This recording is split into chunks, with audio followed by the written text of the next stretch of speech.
UFOs are real, burgeoning, and not going away. I am your intrepid host, L.A. Marzulli. Welcome to another episode of UFO Update. We're joined once again by Mike Hamilton. I've been to his ranch. It's just incredible. Out in West Texas, in the middle of nowhere. And it just goes on and on and on. But something happened close to Mike, and he was on the show a while back. So this is an update, and we'll get into that. But first, a word from our trusted sponsor. In a world of economic uncertainty, safeguarding your retirement savings is more important than ever. Folks, gold is a trusted store of value, providing stability for centuries through countless market cycles. With a gold IRA from Noble Gold Investments, you can protect your financial future with the enduring power of precious metals. Don't let election volatility erode your hard-earned nest egg. Folks, vote for the timeless safety of gold and silver in 2024 and get up to 10 1-ounce silver Trump coins or a 10-ounce silver American flag bar with a qualifying account. Noble Gold Investments, your partner in financial peace of mind. NobleGoldInvestments.com, NobleGoldInvestments.com. Folks, remember, there's always a risk of investment, and there's no guarantee of any kind. However, my wife and I did this a few years ago, and we are absolutely tickled that we did. Once again, that's NobleGoldInvestments.com. So, Mike, thanks so much for coming on the record. Really appreciate it. It's always great to see you. I've been to the ranch. The one, and I'll try to give a visual here to the folks, but we were out, in the, I think, the pickup truck, I guess, the four-wheeler. And you took me by this one place that you had created a corral out of all the indigenous branches, trees. It was really cool. And you hadn't used it in a while, but I mean, it was just really, because I appreciate that because I work with wood and, everything, it was just a labor of love. It was really cool. But thanks for coming on the record. Appreciate it. Absolutely. Yeah, same thing I built my backyard fence out of. And we call them cedar pickets or cedar stays. And it's just branches off of a cedar that grows in the pasture, and you can cut them and dry them. And they make a picket fence, and it works really well. Yeah, it works really well. Kind of cool looking. Yeah. Yeah. So we try to use, we got a lot of dirt and rocks and cedar, so we try to use what we have. That's it. I hear that. Out here, we've got a lot of mesquite in the chaparral. The chaparral is unique. Mm-hmm. It only appears in Southern California. So you got a lot of mesquite, and because the fire came through in 2018, you got a lot of dead mesquite just still sitting there. I can do the same thing that you did. It'd be a lot of work and not as readily available, but I can do the same thing, and they're just sitting there ripe for the pickings. So it's pretty cool. Yeah, but it takes forever. Yeah, it's a lot. It's a labor of love. So, and it's a young man's labor of love, not at my age or our age. We're getting past that. Yeah, we're not doing that. So there was a cattle mutilation. We covered it right here. It was a lamb that was mutilated. Classic mutilation. All the blood being drained completely. I guess that's the strip around the jaw. And you have an update on that. And this is months ago. So give us the update, please. When I talked to you about that, and we did the recorded interview, I think it was approximately a week after Rick had found the lamb, and then took me back out the next morning. So it was either probably the second morning after the lamb was found dead. And as you remember, we did a lot of just a quick review. We did a lot of pictures, a lot of looking for evidence of predators, vultures, etc. None of that was there. The lamb was dead. The lamb was without body fluids. The blood was gone. There was the rear end under the tail, the anus had been poured out. The tissue around the jaw on the upside the lamb was laying on its left side, was all gone, including the gums along the gum line where the teeth were. And the eye on that side was missing. Typical for the pictures that everybody sees of livestock or cattle mutilation, except this one being a sheep, a 60-pound lamb. The interesting thing, more so than that, the appearance to me and no predators, no predation, no evidence of anything other than it was just laying there. The interesting thing to me was the radiation detector. I took a radiation detector with me, and the background radiation just a few feet away from the dead lamb would be 0.09 would show up on my detector. But when I put the radiation detector next to the lamb or lay it on the lamb, it would go to 0.2. So over twice the radiation from the carcass itself. I thought that was rather interesting. And we can speculate all day, but the bottom line is I don't know what happens to cause that. Well, here's the thing about it. Rick went, after you and I talked the last time, 3 months ago, or however long it was, I asked Rick if he would, as he had opportunity, go check on it and see what the carcass looked like. Because we had talked about maybe salvaging something out of the carcass to see if there was some hope of getting any information from it. And he went back, he thinks it was 4 days after I did the interview with you. He wasn't sure if it was 4 or 5 days, but somewhere along about there. And the carcass had just begun to fall apart. There were no flies, there were no insects, there were no maggots. Wow. All would be typical for 90-degree weather at that time. But there were no bugs, there were still no predators, there were no scavengers, nothing.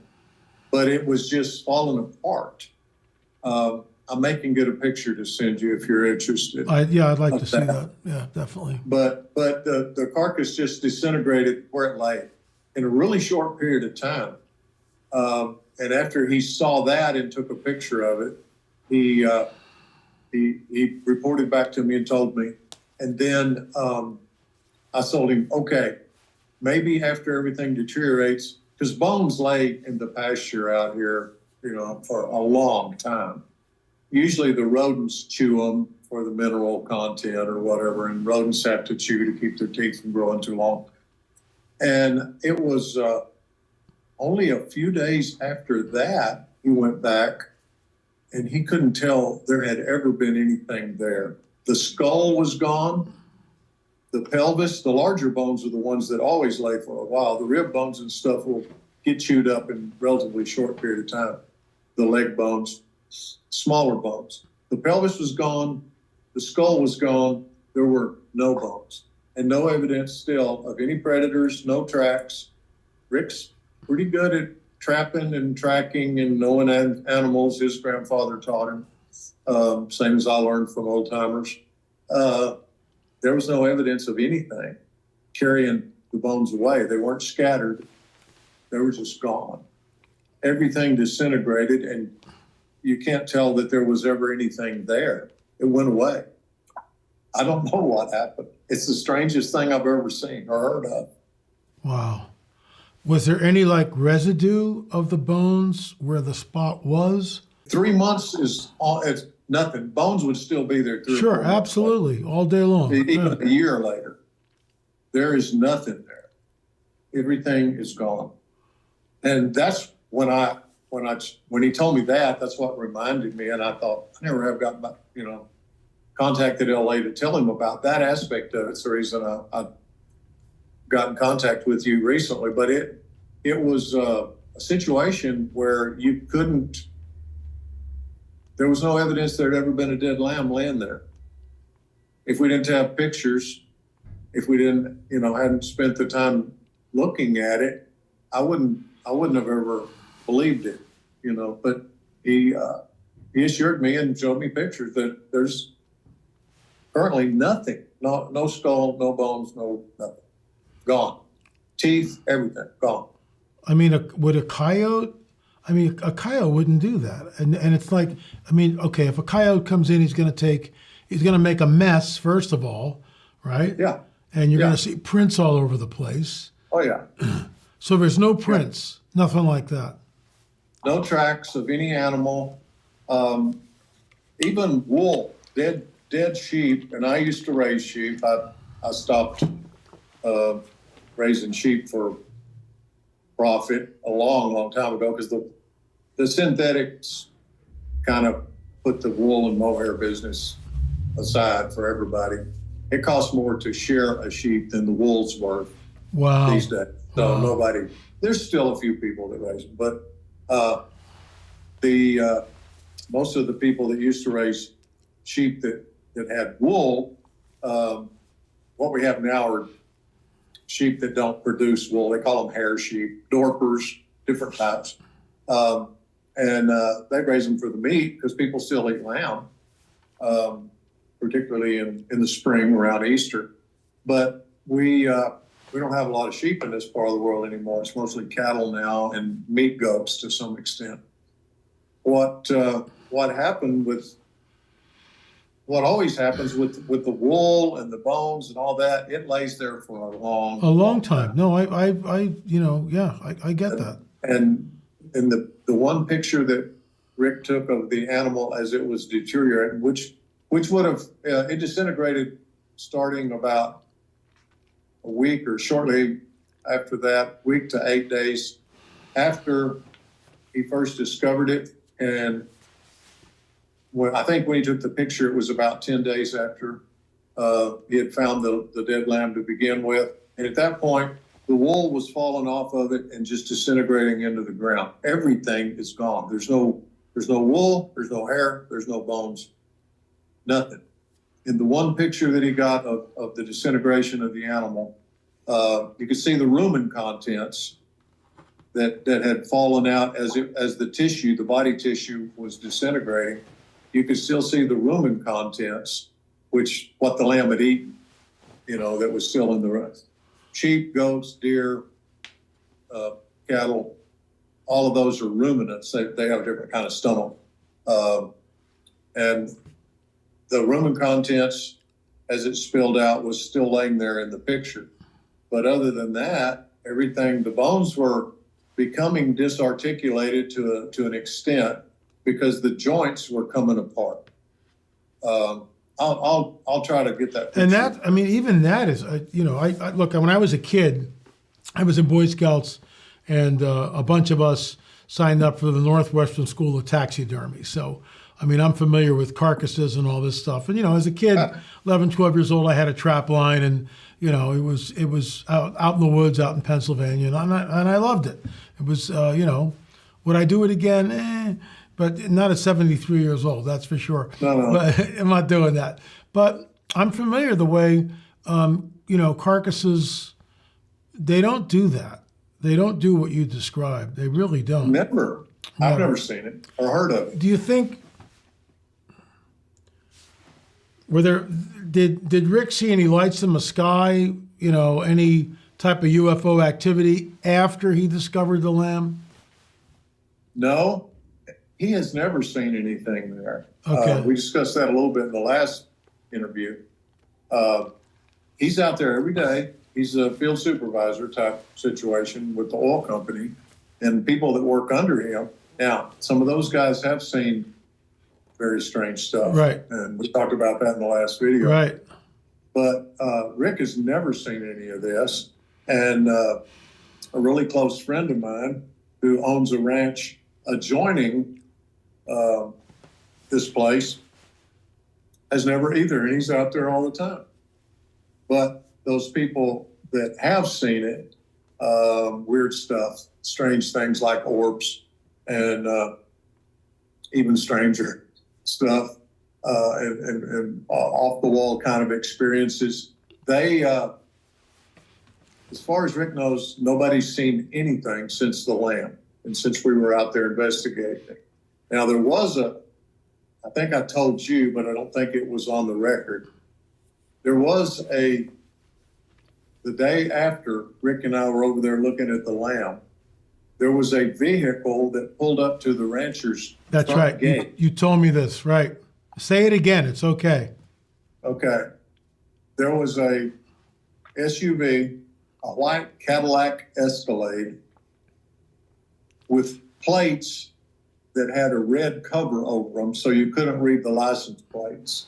he pulled up to his gate, and he's got a pretty sophisticated security system. So he could talk to the guy on his phone. He got an alert somebody's at the gate. And he was talking, and the guy was wearing camo. And he got out and he talked to him, and he said, "I need to get in here." And the rancher said, "Who are you and what's your business? Why do you need on my place?" "I need to get in here." He repeated it more than once.